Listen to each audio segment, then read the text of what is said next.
Hi guys, this is Dylan here. We're gonna do a deck tech with Death Shadow Jund today. Um, so I'm gonna talk about my list here. This is a list I played in a league. Went 4-1. Matchups were Burn, two Merfolk, and uh, there was a Band Company deck, and then Blue Red Storm. So this is just a pretty generic stock Death Shadow list. Um, there's just like a couple minor differences on the way I split my removal spells and other things. I don't think that you should be playing more than one Tarfire.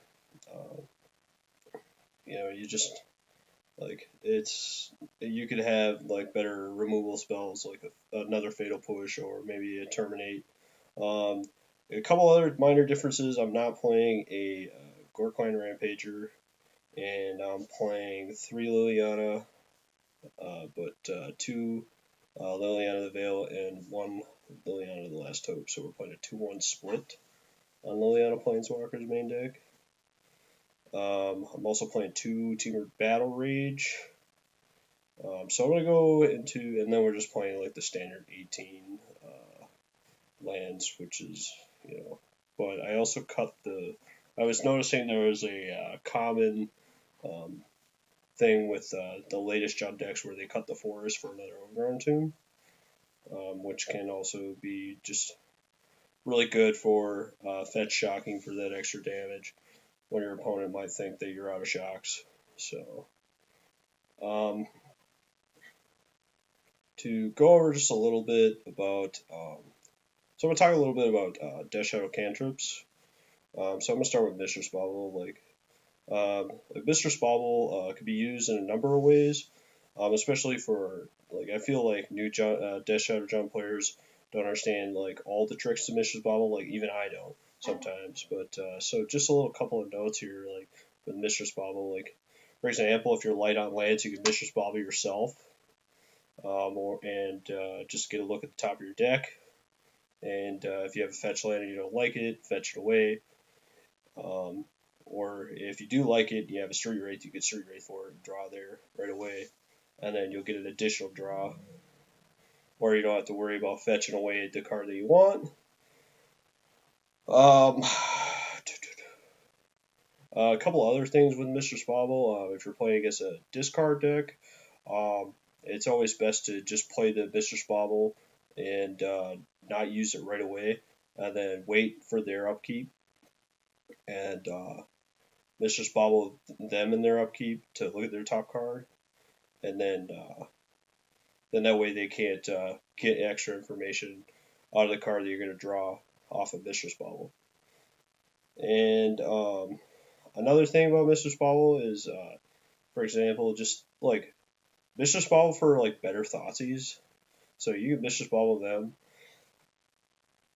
before you Thoughtseize to get an idea of what they're going to draw, because if there's a second removal spell on top of their deck, and let's say they might have like a Fatal Push and then there's a Path to Exile on top of their deck, um, then you're just not like punching a hole for your Death Shadow or your Tarmogoyf with your Thoughtseize or your Inquisitions. So that's always just something that you might want to consider. Um, I'm gonna go with. I'm gonna move on with Traverse. Traverse is sometimes, yes, it's a land lands. It also makes it a little bit easier to keep our one land hands, especially if we have a fetch that is fetching a that is able to fetch a stomping ground, and then we can just traverse for the swamp, and then we have all our colors. Um, Also, it's okay to just keep like Overgrown Tomb in a traverse, because like we're pretty light on red. I mean, our red sources are Tarfire, Team Battle Rage, Terminates, and Kolaghan's Commands. And if you're playing the one of Gorkline Rampager, so it's okay to just like keep some of those hands and traverse for a swamp on an Overgrown Tomb. Traverse is also pretty much like our toolbox card to basically get Kataki, Fulminator Mages, even Ranger Vios um, for those specific harder matchups like Tron and Affinity. I don't think actually they're just not hard matchups, but they, you know, there are toolbox silver bullets for those matchups. We could also even like traverse for like street race or like I've noticed like in my personal opinion, it's just sometimes it's always better just to grab Death Shadow. If we're playing against Burn, then you're gonna want to probably traverse for Tarmogoyf instead. Um, and we can even traverse for Gore Clan Rampager if you're playing Gore Clan Rampager. But like I said, I'm not playing that in this list. I'm going to talk also about Street Wraith. Back to like Mistress Bobble and Street Wraith. Like I said, bobble yourself, draw a card. Sometimes Street Wraith is just really good to hold on to do a combat trick. Or if you're playing against a Lightning Bolt deck and you play like a 2/2 Death Shadow, you could cycle and grow your Death Shadow, and they just wasted a Lightning Bolt on a Death Shadow.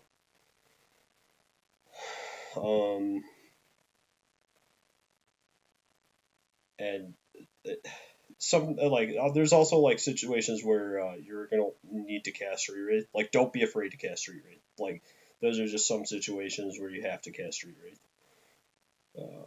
But yeah, that's pretty much what I wanted to talk about as far as the cantrips go. My sideboard, we have 2 Circle Extraction, 1 Dial Spellbomb, pretty much for Dredge, Snapcaster decks, and anything that wants to like the mirror match even too. Kataki, like I said, is for Affinity. Maybe for Ironworks. I don't think it's really that good for Ironworks, to be honest with you. Collective Brutality for Burn, or any like combo decks like Storm and Ad Nauseum. The extra Terminate is always good for like the Eldrazi decks, like Eldrazi Tron and let's see here, the Bant Eldrazi, or just like bigger creatures in general that Fatal Push can't answer for. Lingering Souls, good in the mirror, good against mid-range decks, good against control decks even too. Just kind of grinds them out furthermore. Anger of the Gods, playing 1 Anger of the Gods for those like decks that want to go wide, like Merfolk, Elves, like some of the company decks that are kind of hard to deal with. And then obviously Fulminator Mage, it's okay against Burn, not really exciting there. Decent against Tron, slows them down enough probably to kill them. Might even bring them in against like 1 or 2 maybe in some of the grindier matchups, like where I can get an early land. Maelstrom Pulse, just really good in the mirror match as well. Targeting anything that I have a hard time dealing with, which is like Planeswalkers and things like that. Ranger Vios, another traverse target.